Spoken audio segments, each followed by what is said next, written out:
भाई आज मुंबईमध्ये बैठकांची सुरुवात होते. दक्षिण मध्य मुंबईचा आढावा तुम्ही घेताय. कशा पद्धतीने या सगळ्या बैठका मुंबईत होणार आहेत? गेल्या वेळेस देखील उत्तर पश्चिम लोकसभेचा आढावा घेतला होता मी. आज दक्षिण मध्य लोकसभेचा आढावा या ठिकाणी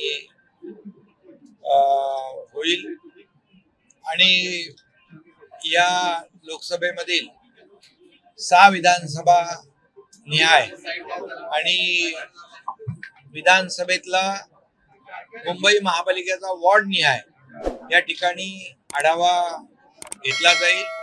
यामध्ये कार्यकर्त्यांना देखील तिथली परिस्थिती काय आहे, तिथलं समीकरण काय आहे, तिथले पदाधिकारींच्या नेमणुका, गटप्रमुख बुथप्रमुखांच्या नेमणुका आणि या संदर्भामध्ये याद्यांच्या बाबतीमध्ये देखील मतदार याद्या या बाबतीमधील देखील जी काही माहिती आहे किंबहुना त्या विधानसभा निहाय मतदारसंघ किंबहुना एक मुंबई महापालिकेचा वॉर्ड निहाय तिथली परिस्थिती याचा आढावा या बैठकीमध्ये घेतला जाईल आणि कार्यकर्त्यांना मार्गदर्शन केलं जाईल. तसं निवडणुका शिवसेनेला काही नवीन नाहीये. अनेक निवडणुका लढवल्या आणि जिंकल्या देखील. त्यामुळे मला विश्वास आहे की मुंबई महापालिकेत मी मुख्यमंत्री असताना माझ्या 2.5 वर्षाच्या कारकिर्दीमध्ये मुंबईतले सिमेंटचे कॉन्क्रीटचे रस्ते असतील, सिवरेज ट्रीटमेंट प्लांट असतील, हिंदुहृदय सम्राट बाळासाहेब ठाकरे आपला दवाखाना असेल, प्रत्येक वसाहतीमध्ये आपण सुरू केला.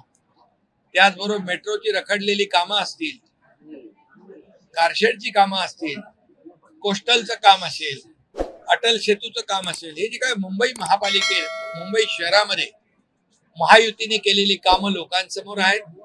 आता देवेंद्रजींच्या मार्गदर्शनाखाली आमची टीम त्याच वेगाने पुढे जाते आणि मुंबई शहर जे आहे हे मुंबई शहर जागतिक शहर आहे आणि या शहरामध्ये G20 सारखे एक्झिबिशन देखील झाले, G20 सारख्या परिषदा झाल्या आणि परवाच ब्रिटनचे युकेचे प्रधानमंत्री देखील मुंबईला येऊन आदरणीय प्रधानमंत्री नरेंद्र मोदीजींच्या बरोबर काही करारनामे देखील केले आणि त्याला पहिल्यांदा मुंबईला प्राधान्य दिलं आणि म्हणून मुंबईचं जे वैभव आहे, मुंबईचं जे महत्व आहे हे किती मोठं आहे हे यावरून स्पष्ट होत आहे. त्यामुळे आम्ही केलेलं जे महायुतीने केलेलं काम 2.5-3 वर्षामध्ये जसं त्याची आम्हाला पोचपावती विधानसभेच्या निवडणुकांमध्ये लँडस्लाइड विक्ट्रीने मिळाली, तशीच पोचपावती येणाऱ्या मुंबई महापालिकेच्या निवडणुकीमध्ये देखील महायुतीचाच भगवा फडकल्याशिवाय राहणार नाही हा विश्वास मला आहे. हे मी कामाच्या जोरावर या ठिकाणी केलेल्या विकासाच्या जोरावर बोलतो. काही पदाधिकाऱ्यांच्या नेमणुका अत्यंत महत्वाचा विषय आहे. ज्यांना मिळाल्या नाहीत नाराज होतात. काही महत्वाची पदं त्यांना देऊन समजूत काढली जाईल का? निवडणुका महत्वाच्या? बिलकुल. शेवटी पद एक असतं, ती उमेदवारी एक असते, परंतु इतर जे काही कार्यकर्ते पदाधिकारी असतात तेवढे ताकदीचे असतात. त्यामुळे निवडणुकांमध्ये तिकीट देत असताना किंबहुना संघटनेची पदं देत असताना काही लोकांना आपल्याला येणारी महामंडळ आहेत, कमिट्या आहेत, जिल्हा कमिट्या, राज्यस्तरीय कमिट्या, अनेक सरकार महायुतीचं आहे. त्यामुळे कार्यकर्त्यांना संधी नक्की मिळेल आणि या निवडणुकीमध्ये आमचा शिवसेना कार्यकर्त्यांचा पक्ष आहे. जो कार्यकर्ता चांगलं काम करतो तो पुढे जातो. काही दोन मुद्दे आहेत. एक छत्रपती संभाजीनगरमध्ये मोर्चा आहे, त्याला MIMचा पाठिंबा घेऊन मोर्चा जो आहे तो निघतोय. दुसरं, महाविकास आघाडीचे नेते इलेक्शन कमिशनरला भेटणार आहेत. तिथे अबू आझमी सुद्धा त्यांच्या सोबत आहे. तिकडे MIM आणि ते अबू आझमी जवळ का घ्यावं लागतं? MIM काय ते उद्या पाकिस्तानला सोबत घेतील निवडणुका जिंकण्यासाठी. त्यांचा काही भरोसा राहिलेला नाही आणि त्यामुळे पाकिस्तानचे झेंडे त्यांनी मागच्या निवडणुकीत नाचवलेच होते.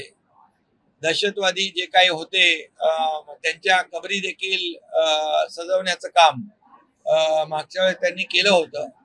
त्यामुळे त्यांना निवडणुका जिंकण्यासाठी जे जे काही करता येईल ते करू शकतात, कारण त्यांनी बाळासाहेबांचे विचार 2019ला सोडलेले आहेत. सर, मुख्यमंत्री पद जे आहे, मुख्यमंत्री पद जे आहे ते घटनात्मक नाहीये असं छत्रपती संभाजीनगरमध्ये उद्धव काय ठाकरे म्हणाले? उपमुख्यमंत्री पदावरती टीका केलेली आहे की ते घटनात्मक नाहीये. जेव्हा मी मुख्यमंत्री होतो तेव्हाही ते म्हणत होते हे घटनाबाह्य पद आहे, हे घटनात्मक नाही, हे मुख्यमंत्री पद यांचं जाणारच, आठवड्याने जाईल, महिन्याने जाईल, अशी 2.5 वर्ष ते सातत्याने मुख्यमंत्री पदावर देखील त्यांनी टीका केली. त्यांनी निवडणूक आयोगावर टीका केली, त्यांनी हायकोर्ट सुप्रीम कोर्टावर देखील टीका केली.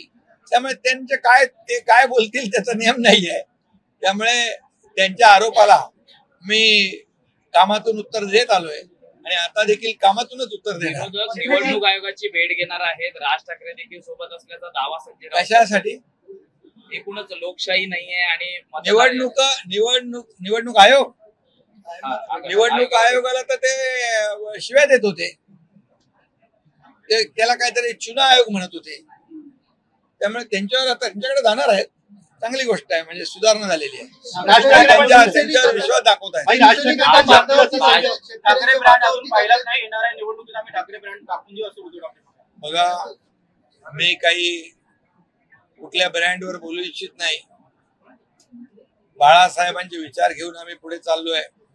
आम्हाला एकच ब्रँड, बाळासाहेब ब्रँड माहित होता आणि तो आहे. आणि आमची महायुती केलेल्या कामाच्या जोरावर निवडणुका लढवेल. कोणी युती आघाडी जे काही करते हा त्यांचा, लोकशाहीमध्ये कोणी युती आघाडी करू शकतो. परंतु मला विश्वास आहे की केलेल्या कामाच्या जोरावरच महायुती जिंकणार आणि महायुतीचाच भगवा फडकणार.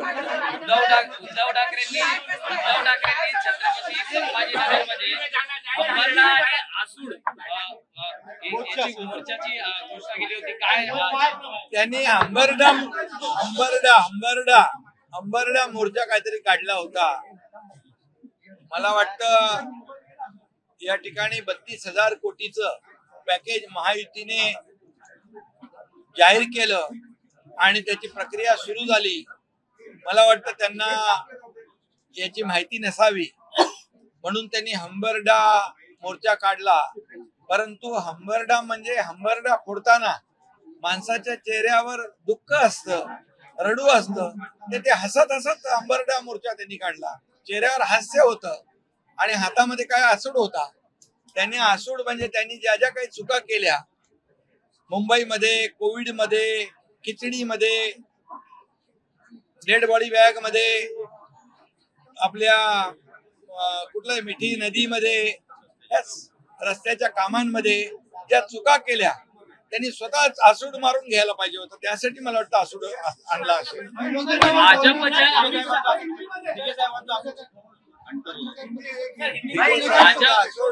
अन्यायाविरुद्ध होता. भाजपकडनं देखील बैठकांचा सत्र सुरू आहे. अनेक ठिकाणी स्थानिक स्वराज्य संस्थांच्या ह्याच्यात युती होऊ शकते अशी शक्यता दिसते. अमित शाह जी ने कहा है कि घुसपैठिए लगातार बढ़ रहे हैं, उसके मामले बढ़ रहे हैं, जिसकी वजह से मुसलमानों की संख्या भी बढ़ रही है. पाकिस्तान वोटर्स बढ़ रहे हैं, वोटर्स बढ़ाने का काम भी किया जा रहा है, ऐसा बयान. देखिए, प्रधानमंत्री मोदी जी ने अमित शाह जी ने कहा है कि घुसपैठिए लगातार बढ़ रहे हैं, उसके मामले बढ़ रहे हैं, जिसकी वजह से मुसलमानों की संख्या भी बढ़ रही है. पाकिस्तान वोटर्स बढ़ रहे हैं, वोटर्स बढ़ाने का काम भी किया जा रहा है, ऐसा बयान. देखिए, प्रधानमंत्री मोदी जी ने ऑपरेशन सिंदूर के माध्यम से पाकिस्तान को मुंह तोड़ जवाब दिया है, उसको सबक सिखाया है. एक करारा जवाब देने का काम प्रधानमंत्री जी ने किया है. अभी अमित शाह साहब ने जो कहा है, मैं इतना ही कहूंगा, कोई भी पार्टी हो, लोकशाही में वोटों की लालच में हमारी आंतरिक सुरक्षा व्यवस्था जो है, देश की सुरक्षा व्यवस्था, उसको बनाए रखने का काम हमेशा सभी ने करना चाहिए. कानून व्यवस्था बनाए रखने का काम सभी ने करना चाहिए. और केंद्रीय गृह मंत्री ये सब सुरक्षा व्यवस्था, नक्सलवाद, ये आतंकवाद को खत्म करने में पूरी तरह सक्षम है. और पूरी तरह उन्होंने, जैसे हमने देखा है 370 कलम हटाने का, देश की सुरक्षा व्यवस्था को पुख्ता करने का, मजबूत करने का मोदी जी के नेतृत्व में उन्होंने करके दिखाया है, इसलिए वो सब बराबर करेंगे।